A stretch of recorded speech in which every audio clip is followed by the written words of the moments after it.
Acompáñenme a orar para dar inicio entonces a la meditación de la palabra de esta mañana. Padre, en el nombre de Jesús te damos toda gloria, toda honra, toda majestad, porque tú eres bueno y tu misericordia es para siempre.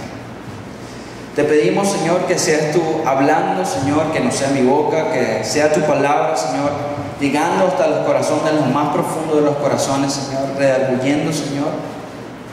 Tu palabra no vuelva vacía, Señor, sino que haga en conformidad a lo que la has enviado, Señor. Que seas tú, Espíritu Santo, derramándote con poder en cada hogar, en cada familia, consolando, animando, dando fuerzas, llenando los corazones, Señor, de mis hermanos. Utiliza mi boca, utiliza mi corazón, Señor, las palabras correctas, Señor, para glorificar tu nombre y ministrar a tu pueblo. En el nombre de Jesús, amén y amén. Bueno, mis amados, yo ya he venido hablando de una serie que he titulado Los Salmos de David. Hemos estado hablando de unos cuantos salmos. Algunos salmos son de David, otros no son de David, pero hemos estado allí sacando principios, hemos estado allí sacando características que nos ayuden a conocer el corazón de Dios a través de David. ¿Sí? El día de hoy quiero hablarles en el Salmo 25. Vamos a estar allí indagando. Si tienes tu Biblia allí, puedes seguirme en el texto. Como bien les había comentado, como siempre les comento, los salmos son oraciones que también se han transformado en cánticos, que tienen una estructura, que están compuestas por estrofas, y muchas de ellas se atribuyen a David, pero como bien les dije, otras no son de David, sino de los hijos de Coré, personajes que estaban allí dentro del templo sirviendo, ministrando también al Señor, y que también recibieron revelación de parte de Dios. Todo esto con el propósito de poder conocer aquellas cosas que ellos vivieron y cómo ellos se conectaron con el corazón de Dios, qué hicieron, cómo oraron, qué sintieron en ese momento para poder crecer en una devoción con Dios. Y en la mayoría de los salmos que hemos visto,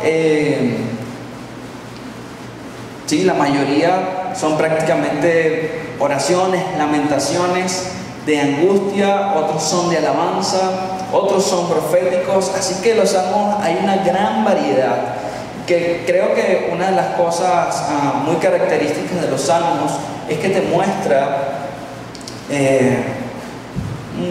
cosas puntuales del corazón del hombre y que nosotros podemos tomar de allí para momentos específicos de nuestra vida, ¿sí? Y es como esa relación íntima, ¿sí?, que vemos en los salmos del hombre con Dios, en este caso desde la perspectiva de David. Así que para hablar un poco de este salmo, este es un salmo que es un salmo de David, ¿sí? Un salmo que tiene 22 versículos, también está compuesto por estrofas, pero este tiene una característica que tiene una forma de acróstico. Son las letras que se colocan de manera intencional en el texto para formar una frase y va en el orden alfabético hebreo.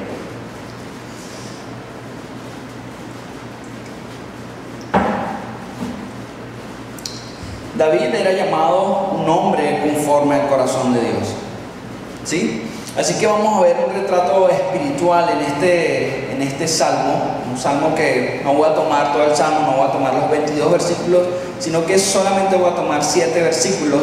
Ya en una segunda predicación tomaré la otra parte del salmo, y solo vamos a hablar de estas 3 estrofas que están aquí representadas en este salmo. Así que vamos a ver este retrato espiritual de David. Algunos eruditos especulan que era un tiempo de mucha angustia en la vida de David, ya siendo rey. Y algunos especulan que pudo haber sido en el tiempo cuando Absalón, su hijo, se rebeló contra él. Esto todo a consecuencia del pecado que había cometido David. Pasan una serie de cosas en su vida, cosas terribles, pero que David en su momento identifica que eran juicios de Dios. Así que describen este salmo como que fue en ese momento por las razones de cómo se humilla, de cómo él se muestra delante de Dios. Así que vamos a ir viendo, a medida que va desarrollando estos 7 versículos, los demás, de cómo este hombre derrama su corazón delante de Dios de una manera muy, muy íntima. Así que permítanme leer el Salmo, versículo 1 hasta el versículo 7. Dice: a ti, oh Jehová, levantaré mi alma. Dios mío, en ti confío. No sea yo avergonzado, no se alegren de mí mis enemigos. Ciertamente ninguno de cuantos esperan en ti será confundido. Serán avergonzados los que se rebelan sin causa. Muéstrame, oh Jehová, tus caminos, enséñame tus sendas. Encamíname en tu verdad y enséñame, porque tú eres el Dios de mi salvación. En ti he esperado todo el día. Acuérdate, oh Jehová, de tus piedades y de tus misericordias, que son perpetuas. De los pecados de mi juventud y de mis rebeliones no te acuerdas. Conforme a tu misericordia, acuérdate de mí por tu bondad, oh Jehová. Así que vamos a agarrar estas 3 estrofas para ir sacando entonces aquellas características que nos está mostrando el corazón de David. Esto es netamente, cuando usted lee todo el Salmo, esto es netamente una oración de humillación delante de Dios. Y quizás por el proceso que estaba pasando David. Así que vamos a los 3 primeros versículos, esta primera parte del Salmo, que dice así: a ti, oh Jehová, levantaré mi alma. Dios mío, en ti confío. No sea yo avergonzado, no se alegren de mí mis enemigos. Ciertamente ninguno cuantos esperan en ti será confundido. Serán avergonzados los que se rebelan sin causa. En estos primeros versículos, David hace una declaración de entrega total. A ti, Jehová, levantaré toda mi alma. Esta es una forma de expresar de David que no parecía una muletilla, ¿sí? No es algo como común que David esté empezando este salmo así. Casi siempre empieza con una alabanza, pero en este momento de angustia, en este momento de aflicción de su vida, obviamente dice: levantaré a ti mi alma. Y ese levantaré mi alma no solo está englobando, como les dije, una muletilla o algo de la boca para afuera, sino que realmente está expresando que está dando todo a Dios. Ahora va a tener mayor relevancia entonces cuando dice: Dios mío, en ti confío. Esta primera parte nos está mostrando la importancia que tiene esta dependencia de Dios.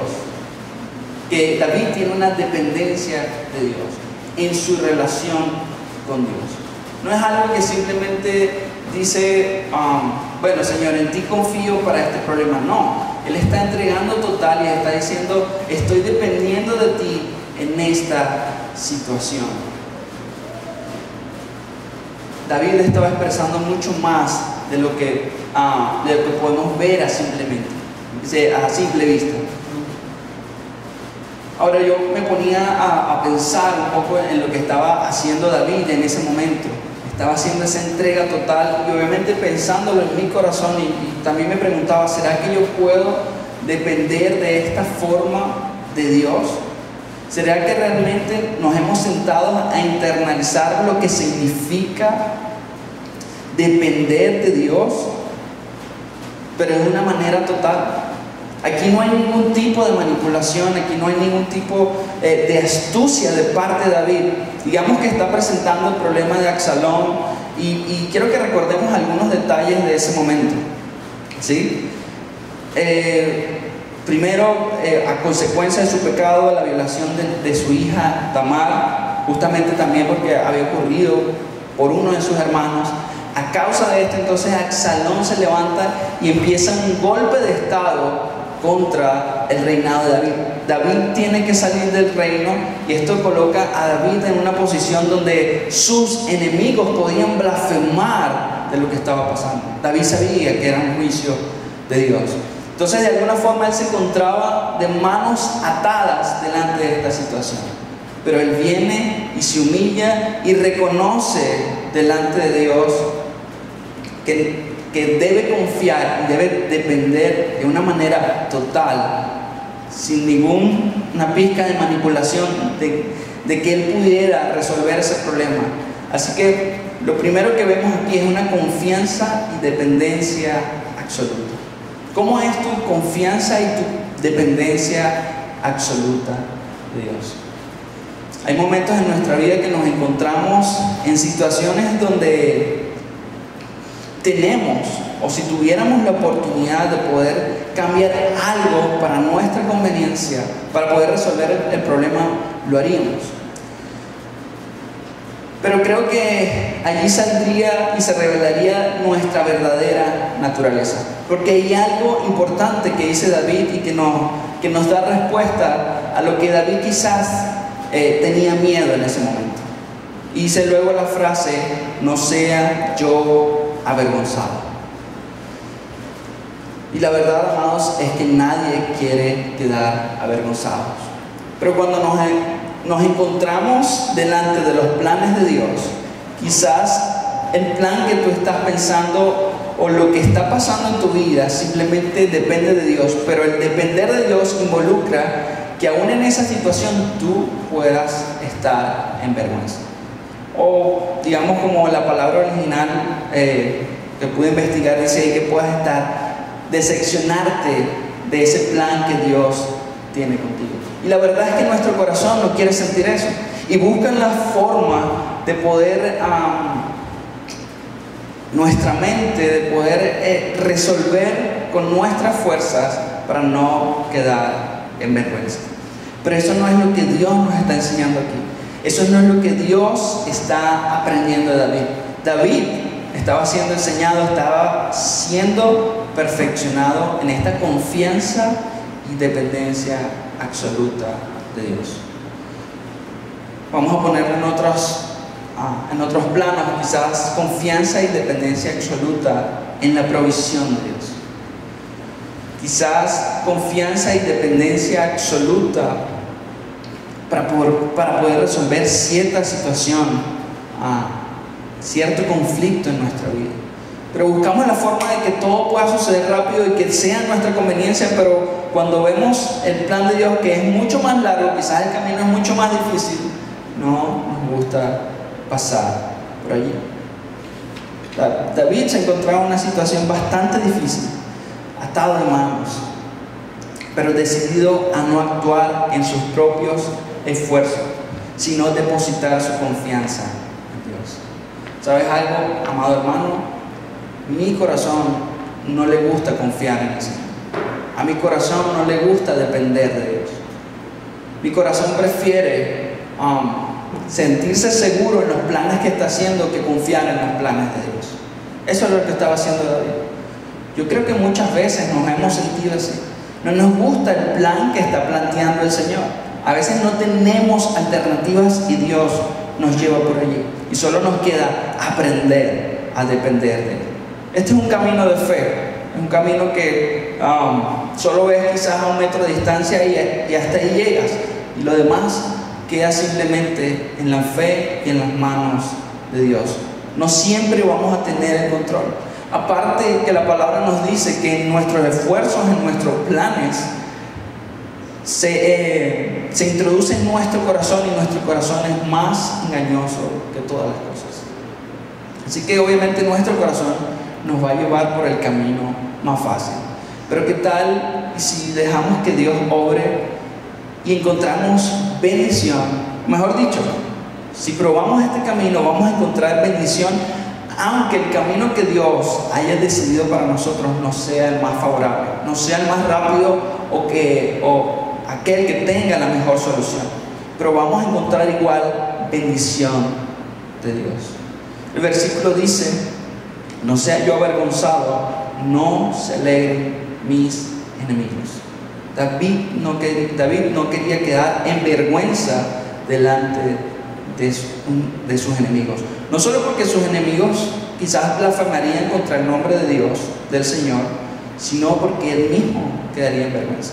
Después de pensando un poco, después de haber hablado, haber dicho, y obviamente llega al reino alabando y glorificando el nombre de Dios, ¿no? Pero él tenía quizás ese temor allí. Es lo que logro ver en estos pasajes. Así que realmente debemos dejar que Dios dirija todas las situaciones de nuestra vida. Y allí entonces estamos disponiendo nuestro corazón a una confianza y entrega absoluta a Dios.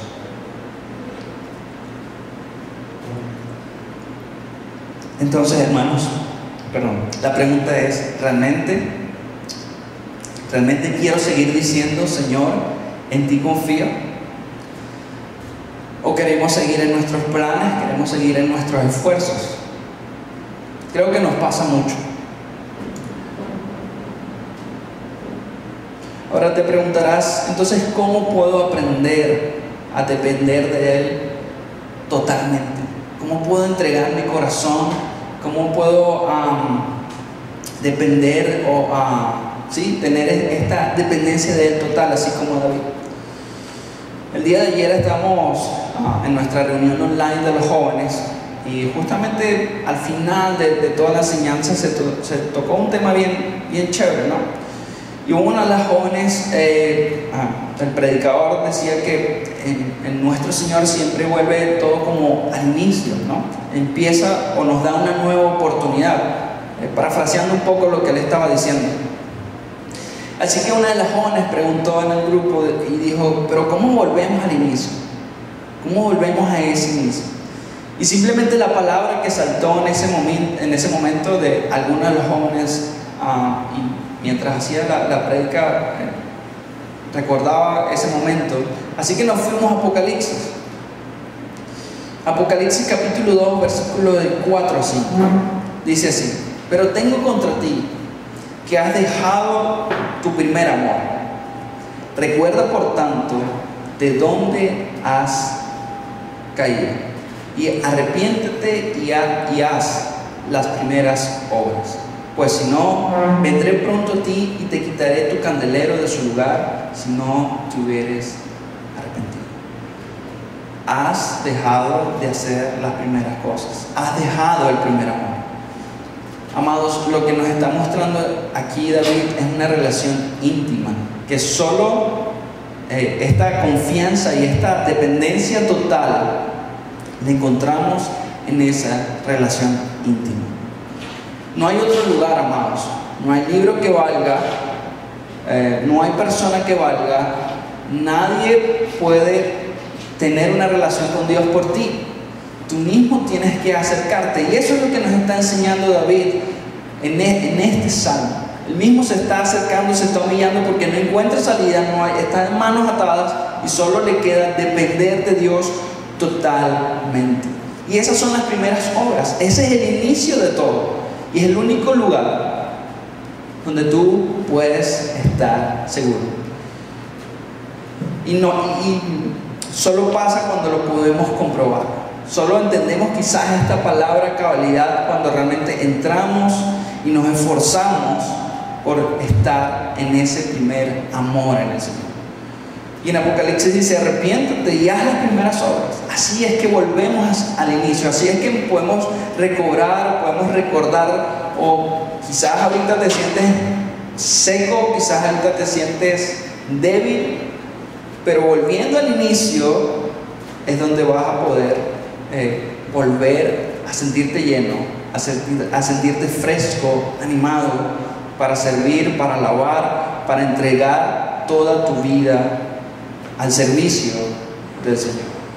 Veo algo en la vida de David, y algo importante que se debe destacar. Había una disposición de parte del corazón de David de querer conocer a Dios. Ese es algo fundamental. Amados, si tú no tienes la disposición de querer acercarte a Dios, no vas a poder, no vas a encontrar ni confianza ni dependencia de Él. Entonces ahí sí pudiéramos decir que solo desde nuestra boca para afuera, cuando nos vemos en ciertas situaciones, pero que realmente detrás de esa situación están nuestras manos, nuestro corazón y nuestros esfuerzos para resolverla, decimos: en Dios, en ti confío. Y muchas veces lo hemos dicho, pero realmente podemos decir: en Dios, en ti confío, entendiendo que es una confianza y dependencia total de Dios. Santiago dice: acérquense a Dios y Él se acercará a ustedes. Así que hay una disposición, hay una iniciativa en nuestro corazón para poder acercarnos y obtener, experimentar esa confianza y esa dependencia de Dios.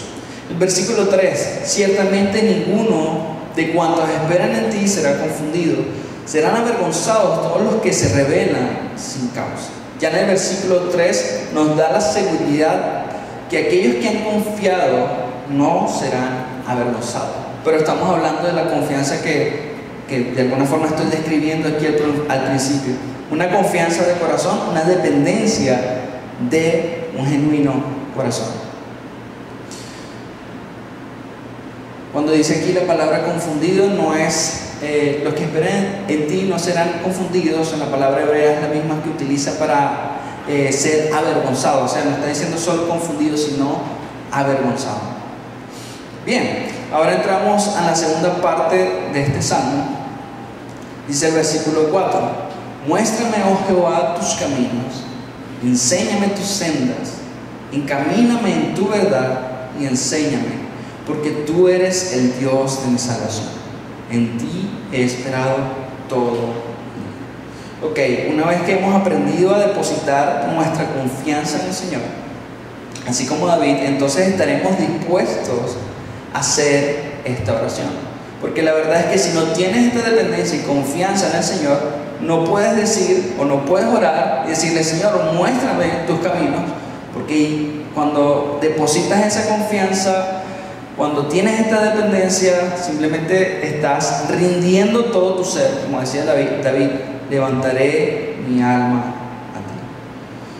Así que pensando un poco en estos versículos, quería mostrar dos ejemplos de dos tipos de discípulos que podemos ser o que queremos ser.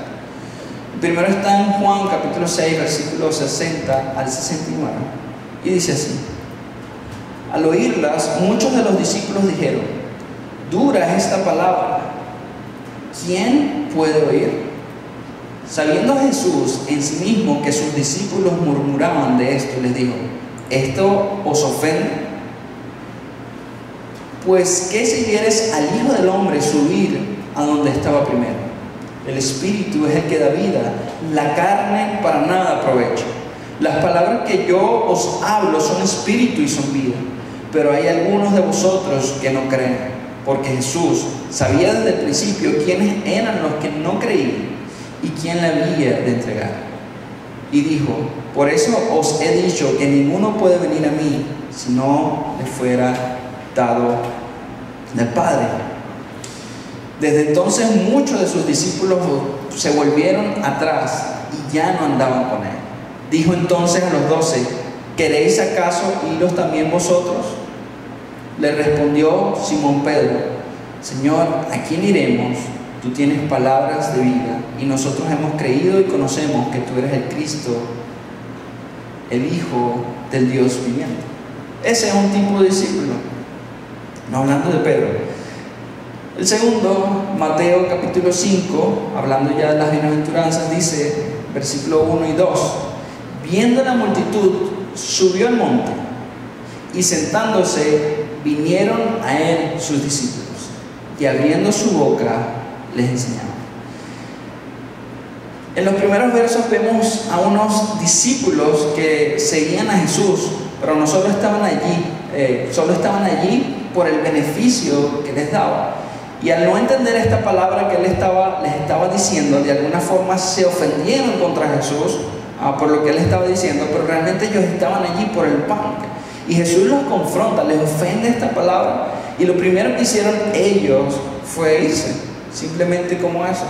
No hubo ni siquiera una pregunta, no siquiera preguntaron por qué o explícanos más, sino simplemente ellos lo que hicieron fue irse. Y ahora en el segundo pasaje vemos a los 12, ¿no? Los elegidos, de alguna forma realmente discípulos también. Dice, viendo la multitud subió al monte y sentándose, Jesús estaba con la multitud, ve el monte, sube al monte, se sienta, y la iniciativa de los discípulos no fue quedarse con la multitud, sino subir. Y vinieron a él sus discípulos y abriendo su boca les enseñaba. Algunos eruditos dicen que Jesús abriendo su boca, dicen que les enseñaba a sus discípulos, y otros dicen que le enseñaba a la multitud en voz alta. Así que aquí vemos estos dos tipos de discípulos. ¿Qué discípulo eres tú? Porque en la primera vemos a un discípulo que simplemente quiere el beneficio, y seguramente en el momento que tiene el beneficio dice, en Dios, en ti confío. Pero había una disposición de los segundos discípulos de estos 12 a querer aprender. Inclusive también lo vemos en el primer pasaje, porque Pedro también a Pedro en ese pasaje se les dice a ellos, y si ustedes si quieren también se van, por la palabra que había dicho el Señor. Les dice, dura palabra es esta, Señor. Pero Pedro, como es Pedro, simplemente se queda y indaga, Señor, pero ¿a quién iremos si solo tú tienes palabra de vida? Entonces, la pregunta es, ¿estás dispuesto realmente a ser un discípulo que quiera conocer los caminos del Señor? ¿Estás dispuesto realmente a que Dios mismo te enseñe esos caminos? ¿A que te encamine en su verdad y te enseñe?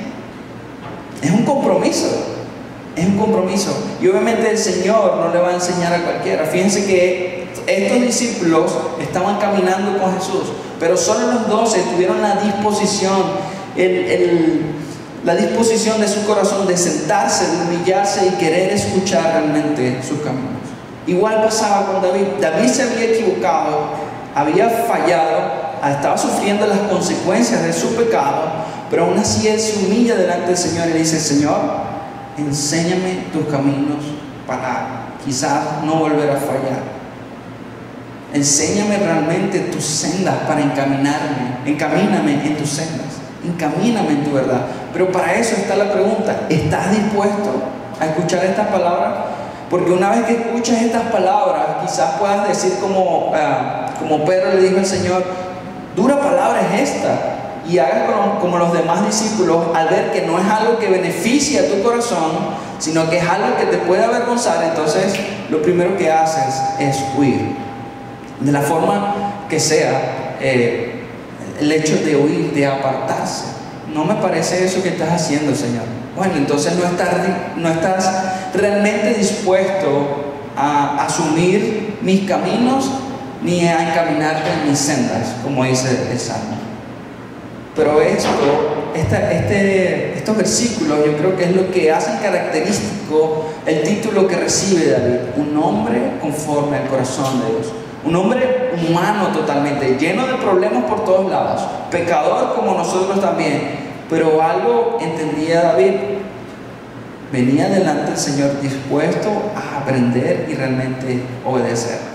Esto obviamente está acompañado de obediencia, porque al momento que escuchas, están diciendo tienes que obedecer.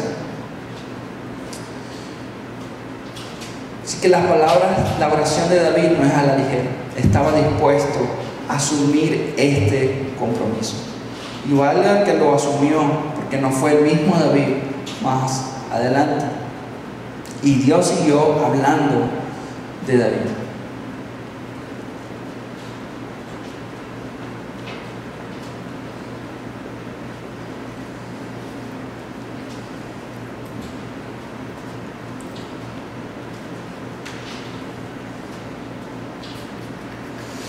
Así que nadie que no esté dispuesto, amado, a rendirse, a humillarse delante de Dios y reconocer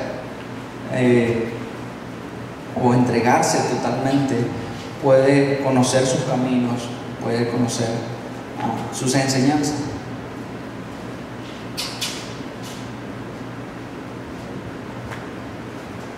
Cuando leí este pasaje me acordaba del momento en que el Señor se le presentó a Pablo, ¿no? Es algo así. Pablo estaba persiguiendo a la iglesia y no fue hasta después que conoce al Señor, que el Señor lo confronta, lo ve cara a cara, le dice: yo le voy a enseñar, el Señor dice de él, yo le voy a enseñar a él lo que él debe sufrir a causa de mi nombre. Y no fue hasta allí que pudo entender y pudo, como obviamente se le fue revelado, entender los caminos de Dios, entender las verdades de Dios. Ok, ahora quiero entrar a la tercera parte de este Salmo 25. El versículo 6 dice: acuérdate, oh Jehová, de tus piedades y de tus misericordias, que son perpetuas. De los pecados de mi juventud y de mis rebeliones no te acuerdas. Conforme a tu misericordia, acuérdate de mí. Por tu bondad, oh Jehová, por tu bondad, oh Jehová. Esta íntima y estrecha relación continúa y él sigue elevando su oración, pero ahora cambia el tono de esta oración. Ya no es para enseñar, sino ahora es para confesar y pedir misericordia. Sigue estando esa entrega y esa confianza delante de Dios, como que mira, te estoy entregando toda mi alma, todos mis pecados, todo lo que soy, todo lo que tengo, todas mis fallas, para que tú hagas algo.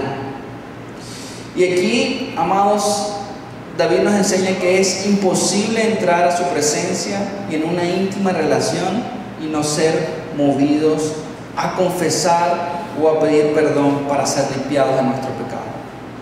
Eso es, aquellos discípulos, vamos a llamarlos así, que han experimentado la presencia de Dios, y en la medida que vas creciendo y estás habitando, estás morando en la presencia de Dios, entiendes que debes ser limpiado. Es lo primero que pasa con Isaías, cuando se ve la presencia del Señor. Señor, soy inmundo de labios. Cuando los profetas se ven delante del trono de Dios, lo primero que ven es su pecado, ven la santidad de Dios. Eso mismo va a pasar cuando nosotros entramos en la presencia de Dios. Eso mismo va a pasar cuando nosotros nos relacionamos en el Señor.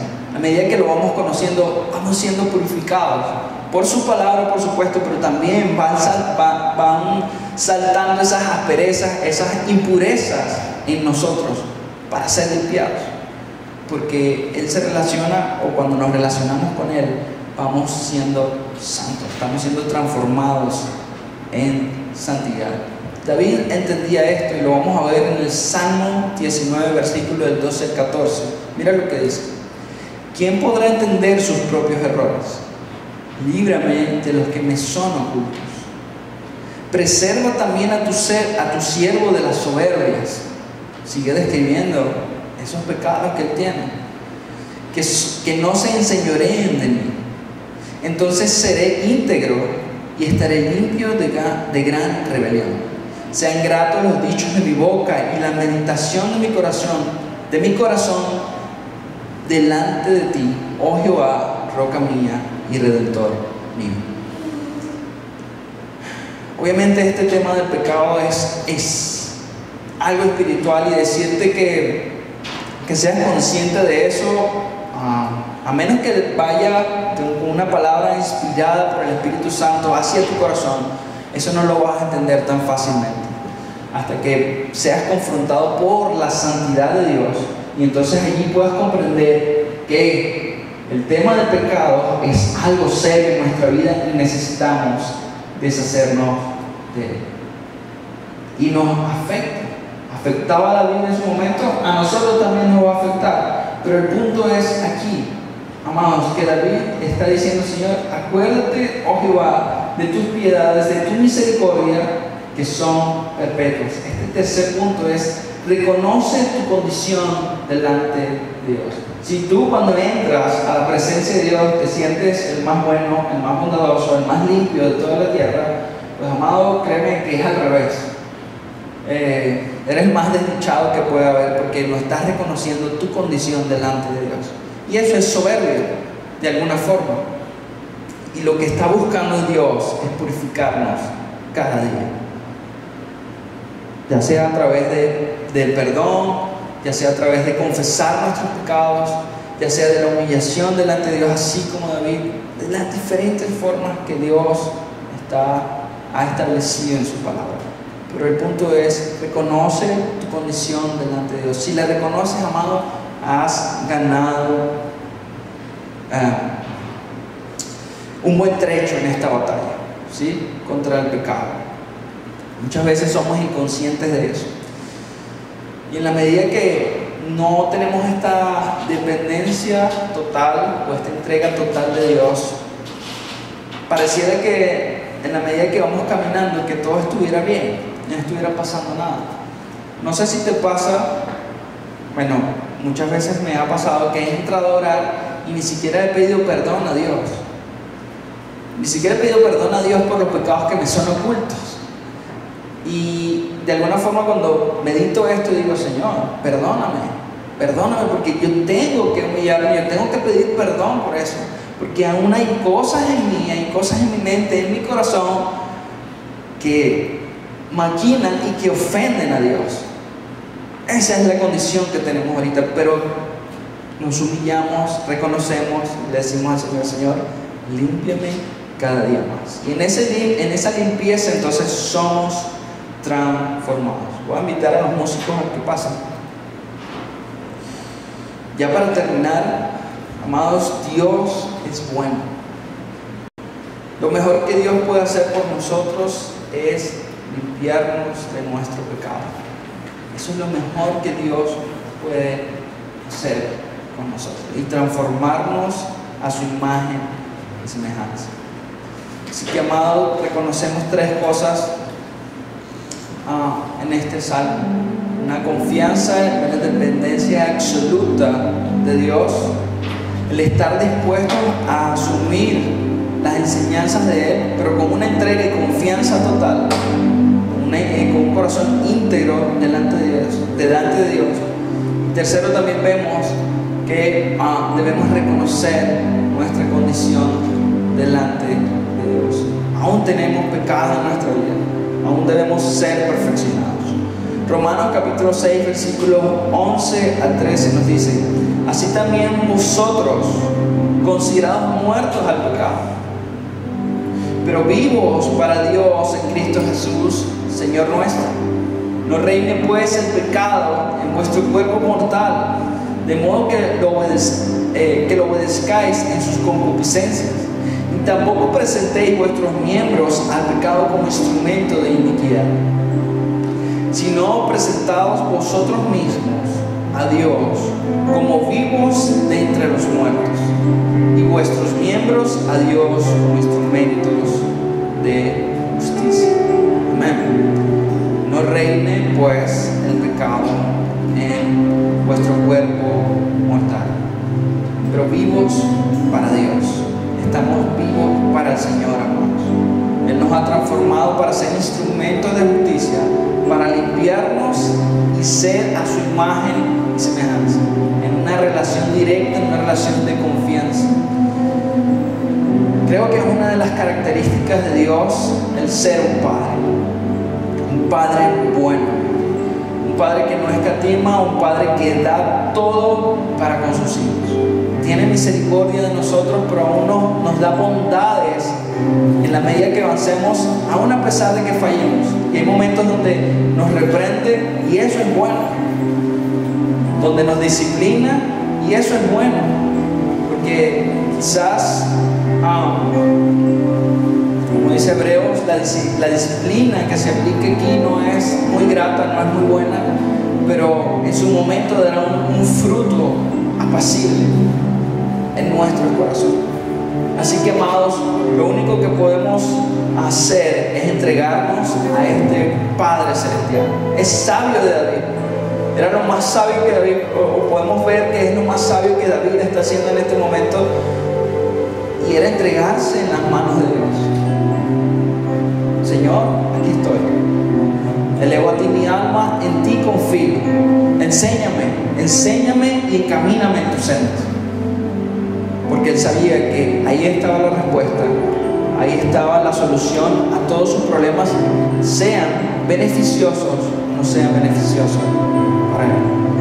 Amado, ponte de pie, acompáñame a orar para que entremos en un tiempo de adoración y ministración al Señor. Padre, en el nombre de Jesús, ese nombre que es sobre todo nombre, Señor, venimos delante de ti, Señor, humillados como David. Primeramente, Señor, pidiéndote perdón por nuestros pecados, por nuestro orgullo, pidiéndote perdón, Señor, por no reconocer nuestra condición delante de ti, Señor. El saber, Señor, que aún fallamos, el saber que aún necesitamos que tú nos purifiques. Y si nos preguntas, ¿estás dispuesto a asumir este compromiso? Sí, Señor, estamos dispuestos.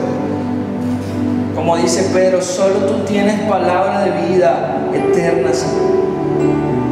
Solo tú puedes saciarnos, Señor. Solo tú tienes esa palabra que nos puede enseñar el verdadero camino en esta vida, que nos puede limpiar, que nos puede purificar, Señor.